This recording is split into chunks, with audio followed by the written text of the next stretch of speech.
Pertanyaan sederhananya adalah gimana sih cara kita menghadapi itu? Saya juga lagi belajar, ini bukan kata saya ya, tapi saya coba merangkum dari beberapa hadis, dari beberapa ayat. Mudah-mudahan ini jadi semacam tips dari Allah, dari Rasul, cara kita supaya lebih sabar dalam menghadapi ujian, khususnya ujian perasaan. Pertama, saya mengambil dari hadis riwayat yang diriwayatkan dari Abu Hurairah, hadis Hasan.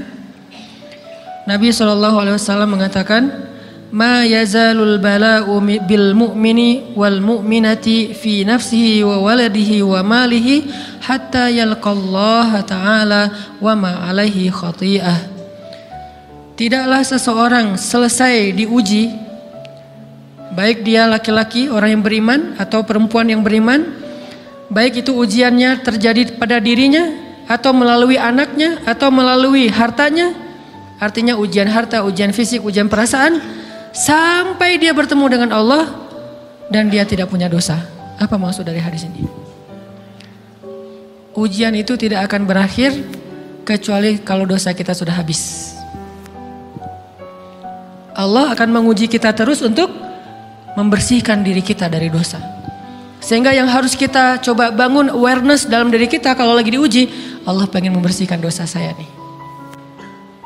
Sehingga kita ridho dengan ujian, bukan ikhlas ya. Kalau ikhlas ibadah, kalau ujian ridho, rela.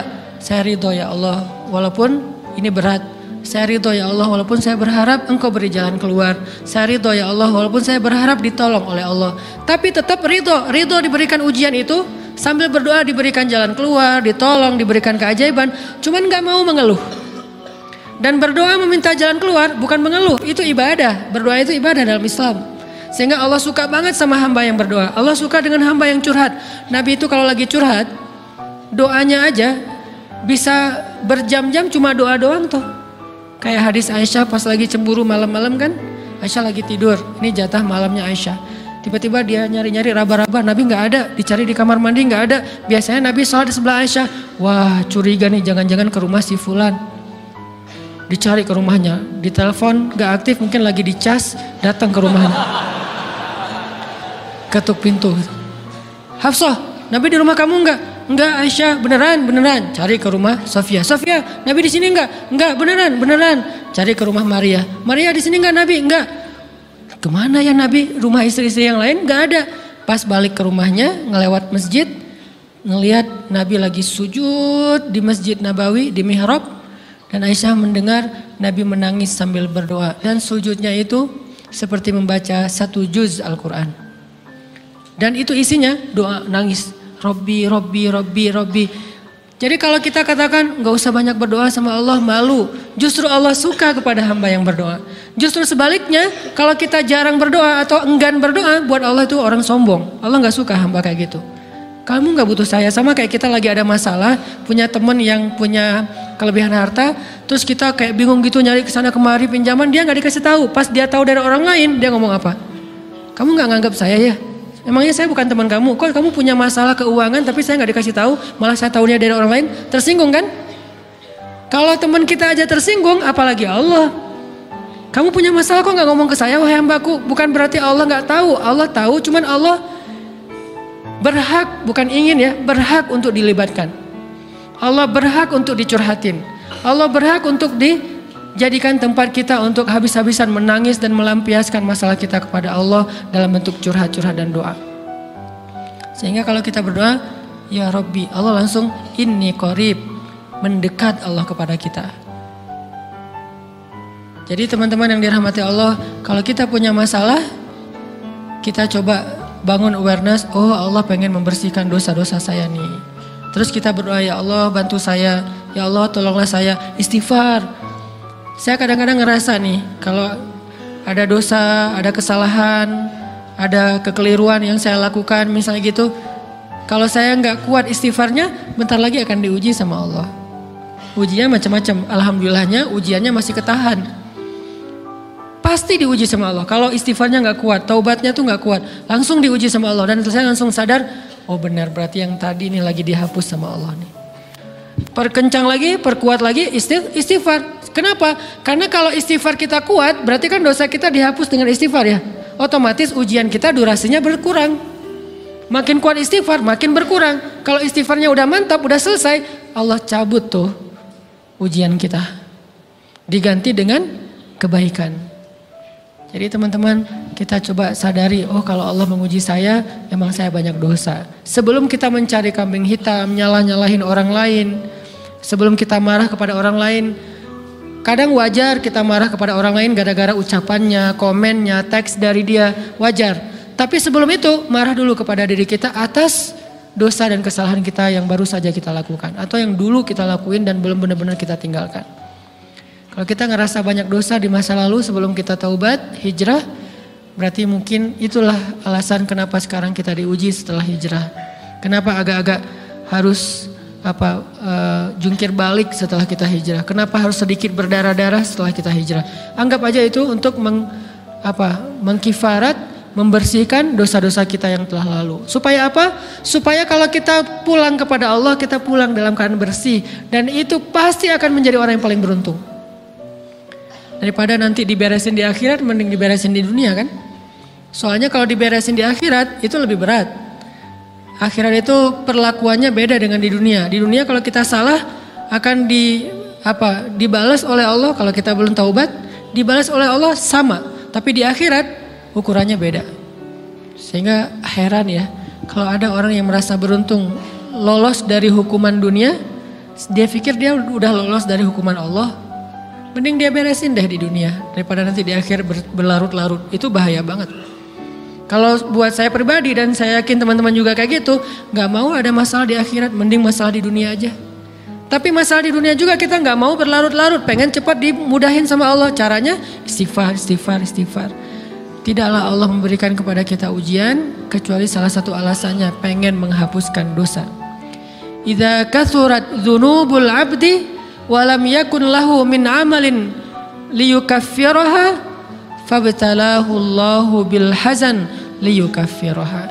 Kalau seorang hamba banyak dosa dan dia nggak cukup amal untuk mengkifarat dosa-dosanya, Allah akan menguji dia dengan rasa sedih, dengan rasa kecewa, dengan rasa berat, sakit hati untuk mengkifarat dosa-dosanya. Itu yang kita bangun, sehingga kalau ada masalah sama orang lain, kita memperbaiki diri dulu. Bukan sibuk dengan kesalahan dia terus menerus yang gak mau kita maafin. Misalnya ada teman kita nih, jadi clash sama kita. Hal pertama yang kita bangun, astagfirullahaladzim saya banyak dosa nih. Tapi kan yang salah dia, ya. Tapi mungkin dia gak akan mengatakan kalimat itu, gak akan bersikap kayak gitu kalau kita gak punya dosa. Allah sengaja mengutus dia untuk menguji kita lewat kata-katanya, lewat perilakunya, karena kita punya dosa. Jadi penyebab pertama diuji itu bukan teman kita yang salah, itu penyebab kedua. Memang dia salah dan itu harus kita akui, realistis lah. Dia salah, dia nggak pas, dia nggak bijak, dia apa. Oke, tapi yang mentakdirkan dia salah kepada kita, Allah Subhanahu Wa Taala. Kenapa Allah takdirkan gitu? Karena kita masih punya banyak dosa. Allah kirim kita ujian, bisa manusia, bisa alam, bisa dalam diri kita sendiri. Itu semuanya adalah cara Allah untuk menguji kita dan membersihkan dosa-dosa kita. Ini yang kita bangun pertama. Yang kedua, kata Nabi di dalam hadis Bukhari, "May yuridillahu bihi khairan." Yang terkenal kan yufaqihu fiddin, itu yang terkenal. Ternyata ada dua modelnya. Ada may yuridillahu bihi khairan yufaqihu fiddin. Siapa yang Allah pengen kasih dia kebaikan kebaikan, Allah akan buat dia mengerti halal dan haram. Itu berarti Allah sayang sama dia. Ini satu model hadis. Ada model yang kedua, mirip redaksinya. May yuridillahu bihi khairan yusib min. Hadis Bukhari. Siapa yang Allah pengen ngasih dia kebaikan, Allah uji. Hah? Kok gitu caranya? Ternyata kayak gitu rahasianya. May yuridillahu bihi khairan, may yuridillahu bihi khairan. Siapa yang Allah pengen ngasih dia kebaikan, Allah kasih dia musibah atau ujian. Kenapa bisa seperti itu Ustaz? Fa inna ma'al usri yusra, Inna ma'al usri yusra. Seolah-olah Allah bilang di dalam ayat itu, kalau kalian mau dapat kemudahan, biasanya lewatnya kesusahan dulu. Kalau kalian pengen dapat keberuntungan, biasanya dapatnya kerugian dulu. Tapi keberuntungan dan kerugiannya pasti nggak sebanding. Keberuntungannya jauh lebih besar daripada kerugiannya. Kerugian itu kayak modal doang, DP. Jadi kalau kita mau dapat kejutan dari Allah, Allah kasih kita DP. DP-nya apa? Ujian, DP-nya musibah, DP-nya rasa nggak nyaman, itu DP tuh. DP terhadap apa? DP dari Allah terhadap hadiah-hadiah besar yang Allah pengen ngasih ke kita setelahnya. Cuman banyak orang yang menolak DP ini. Sama kayak kita misalnya, kalau kita mau ngasih dia hadiah, kita kasih dia kayak kejutan dulu. Dia lagi ulang tahun nih, disiram air dulu. Setelah itu dikasih hadiah-hadiah yang mahal. Rela gak disiram air demi hadiah? Rela, udah siramin lagi aja. Kalau setelahnya ada hadiah. Yang kita gak rela, kalau setelah disiram, disuruh bersih-bersih sendiri dan gak dikasih apa-apa, kan gak rela tuh. Berarti ini bab iman. Yakin gak kalau Allah tetap ngasih hadiah? Kan sabar dan iman itu ternyata tahu aman, kembar. Kalau kita yakin Allah ngasih hadiah setelah ngasih kita DP ujian, ya kita akan sabar. Gak apa-apa deh, bentar lagi mau dikasih hadiah, digini-giniin juga gak masalah. Dibully, diapain sama Allah, biarin aja, ya Allah saya sabar. Kan bentar lagi mau dikasih hadiah nih. Ini masalah yakin. Tapi kalau kita gak yakin, apa sih maunya Allah gitu kan. Begitu kalimat ini keluar, maka yang muncul setelahnya adalah mengeluh, berputus asa, dan gak akan sabar menghadapi ujian. Ujian, kata Nabi, may yuridillahu bihi khairan, siapa yang Allah pengen kasih hadiah, siapa yang Allah pengen kasih kejutan, siapa yang Allah pengen kasih pertolongan, siapa yang Allah pengen kasih kebaikan, yusib min, Allah akan uji dia dulu. Ini sunnatullah, sehingga kalau kita lagi diuji, yang kita lihat jangan ujiannya, apa setelah itu. Gimana ngelihatnya Ustaz, gak kelihatan? Dengan mata hati. Istafti qalbak, tanya kepada hatimu, kelihatan gak? Dengan mata hati. Gimana ngelihat dengan mata hati? Dengan iman, saya percaya Allah pasti ngasih kebaikan setelah ini. Orang Allah sendiri yang ngomong, gak ada satu huruf pun di Al-Quran yang salah. Apalagi satu ayat, apalagi dua ayat. Fa inna ma'al usri yusra, ditegesin lagi. Inna ma'al usri yusra. Tapi usr dulu, baru yusr. Dikasih kesusahan sedikit, dikasih kemudahan yang banyak. Dikasih kesusahan sedikit, dikasih kemudahan yang banyak. Ini yang kita coba bangun, tajdidul iman. Bangun memperbaharui yakin. Sehingga ketika kita diuji, sedih, wajar. Mengaduh sedikit, bukan mengeluh ya. Kalau mengeluh kan nyalahin Allah. Kalau ngaduh, yang namanya orang dicubit kan, itu ngaduh. Tapi kalau, apa sih maunya Allah? Nah itu ngeluh. Antara mengadu dengan mengeluh berbeda. Mengaduh, itu manusiawi.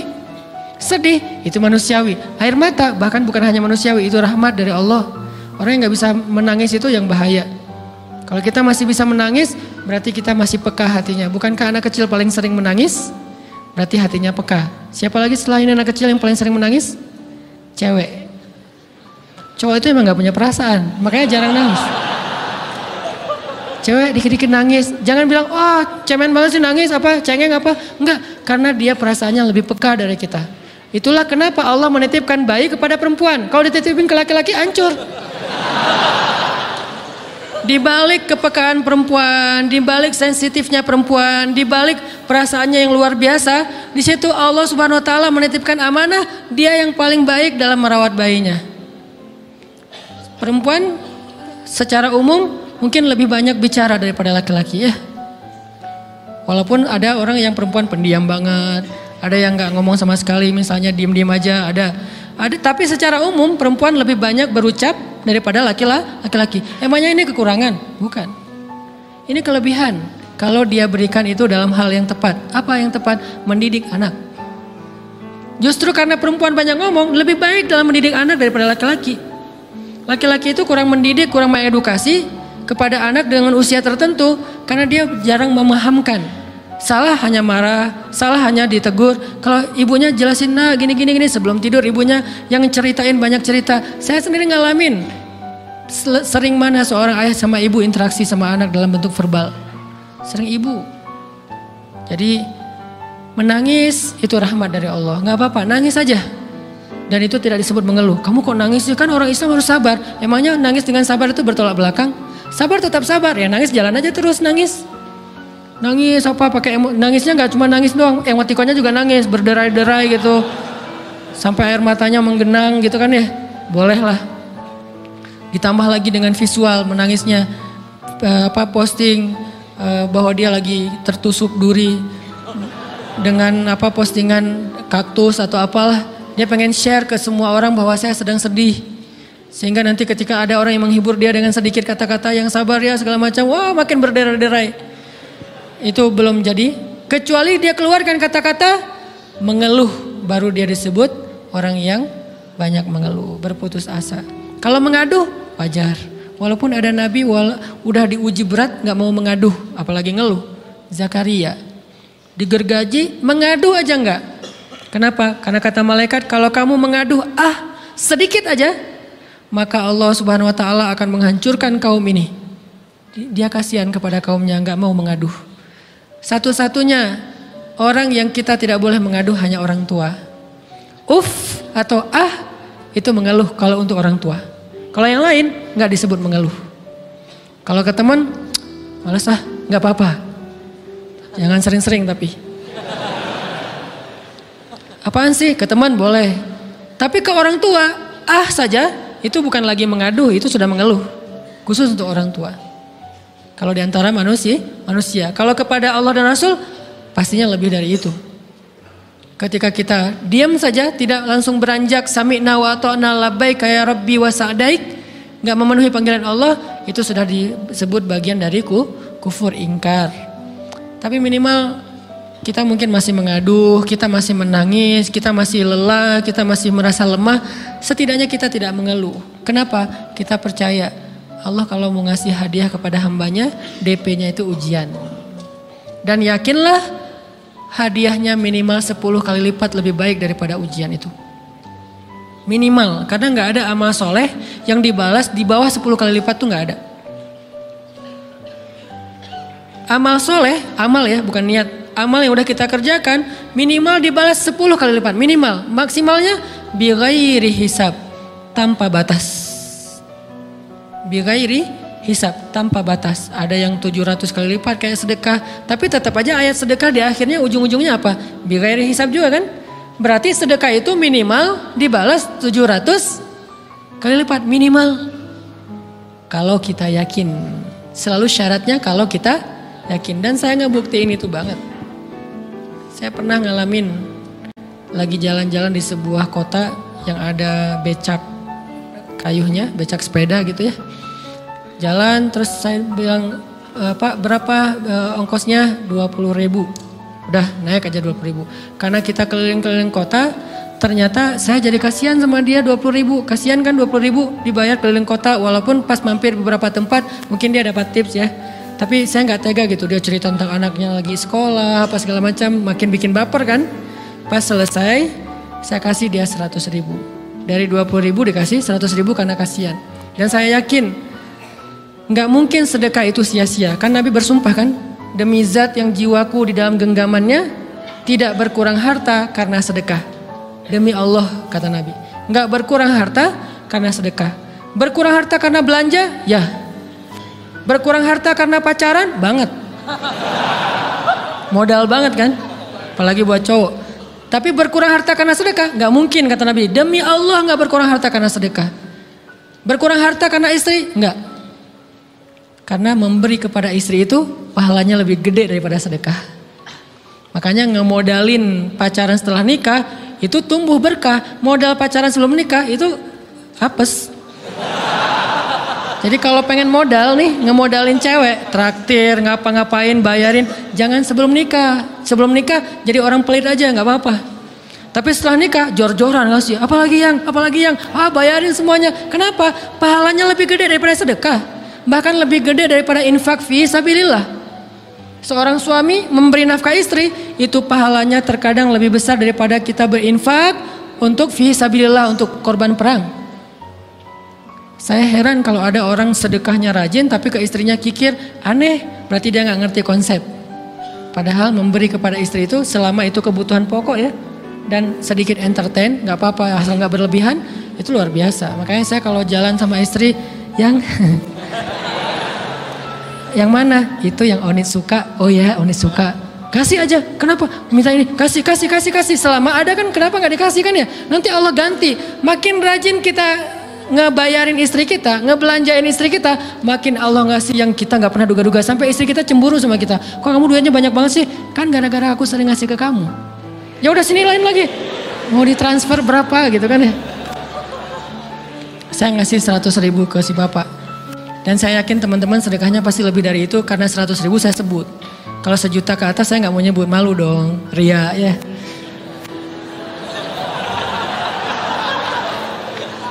Sebenarnya nggak pernah sih. 100.000 deh, karena kan kecil, saya kasih 100.000. Ternyata begitu saya kasih 100.000, dia doa. Nah ini nih pentingnya sedekah ke orang yang membutuhkan tapi nggak minta-minta, dia tulus. Dia langsung doa, ya Allah Pak mudah-mudahan rezekinya lancar, berkah, bertambah dan segala macam, bahagia keluarganya. Doa-doa ini semuanya dikabulkan dalam hitungan hari. Pertama, bertambah bahagia rumah tangganya, dapat kecupan dari istri. Dia nganggap suami saya cowok banget sih. Mulai 1 nih. 2, demi Allah selang 15 jam kalau nggak salah, karena waktu itu malam, besok paginya ada orang yang ngejar-ngejar saya pengen ngasih hadiah. Ustadz saya pengen ketemu Ustadz. Maaf saya nggak bisa ketemu sekarang, lagi rush, lagi tight schedule gitu-gitulah, sok-sok gaya nggak jelas gitu ya. Terus Ustadz saya pengen banget ketemu, dia nggak ngomong pengen ketemu apa. Kalau dia bilang mau ngasih duit kan langsung saya prioritaskan kan ya. Berhubung dia nggak ngomong, ya udahlah, saya sok-sok jual mahal gitu. Tapi yang namanya rezeki kan gimana kita tolak, dia datang kan. Saya nolak. Pokoknya sebentar aja 5 menit nggak akan ganggu waktu Ustadz. Ya udah besok pagi ya pas breakfast gitu. Pakai gaya-gaya dikit breakfast. Pas breakfast, oh ya siap Ustadz. Jam berapa? Jam 8. Udah janjian jam 8. Mungkin orangnya nih dengar live streaming, Pak jazakumullah khair jaza. Makasih banyak, mudah-mudahan Allah tambahkan rezekinya. Terus beliau besok mau flight ke luar kota jam 8. Akhirnya ngubungin lagi malamnya, Pak Ustadz maaf nggak bisa ketemu besok. Karena saya jam 8 itu jadwal terbang. Oh ya udah nggak apa-apa. Seneng dong saya nggak jadi ketemu kan. Tahu gitu kan nyesel saya tuh. Seneng. Besok pagi jam 6 Pak Ustadz. Alhamdulillah ternyata penerbangan saya di delay ke jam 11. Allah delay penerbangannya demi ngasih rezeki buat saya. Kan luar biasa kan. Ini hikmah kepedean saya, kegeeran kepada Allah gitu. Di delay demi saya. Kan kadang-kadang GR ya di depan Allah ya. Robbi akroman kan gitu ayatnya. Allah memuliakan saya dengan istighfar tetap. Akhirnya saya bisa ketemu Ustaz. Saya nggak baca WA-nya. Terlambat baca, baru baca jam 8. Dia udah mulai agak putus asa. Kayaknya udah gak mungkin ketemu nih. Jam 8 pas saya baca, ternyata orangnya nggak di delay. Ya udah saya balas. Ya udah sekarang saya tunggu ya jam 9. Maaf cuma sebentar. Nggak apa-apa Ustaz 5 menit. Datang dia. Datang ngasih apa coba? Ngasih duit 200 juta. Demi Allah, cuman berselang beberapa jam, saya tolak-tolak. Tahu gitu Pak, datang malam ini aja.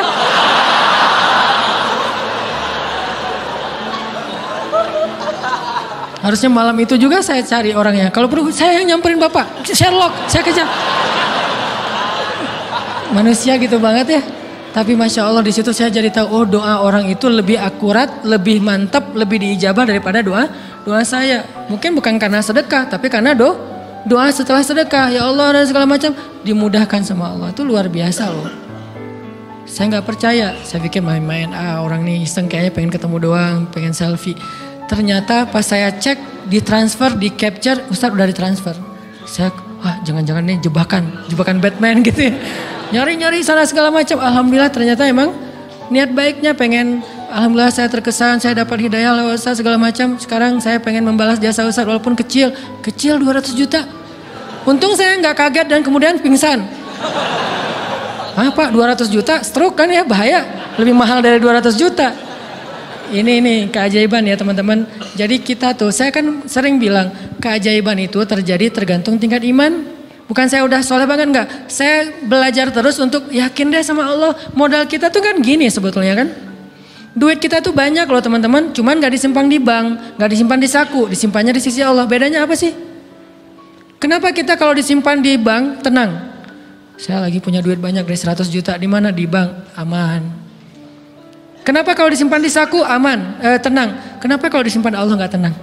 Kenapa kalau disimpan di Allah kita bilang nggak punya duit? Ini kan nggak fair sama Allah. Nggak punya duit nih. Siapa bilang nggak punya duit? Kan ada Allah. Tinggal minta sama Allah. Tapi nggak ada wujudnya. Tapi kan ada janjinya. Bukankah janji Allah lebih kuat daripada wujud? Bukankah iman harusnya lebih mantap daripada sesuatu yang konkret yang kita lihat? Ada duitnya di sisi Allah. Kenapa nggak dikasih? Karena kita belum butuh.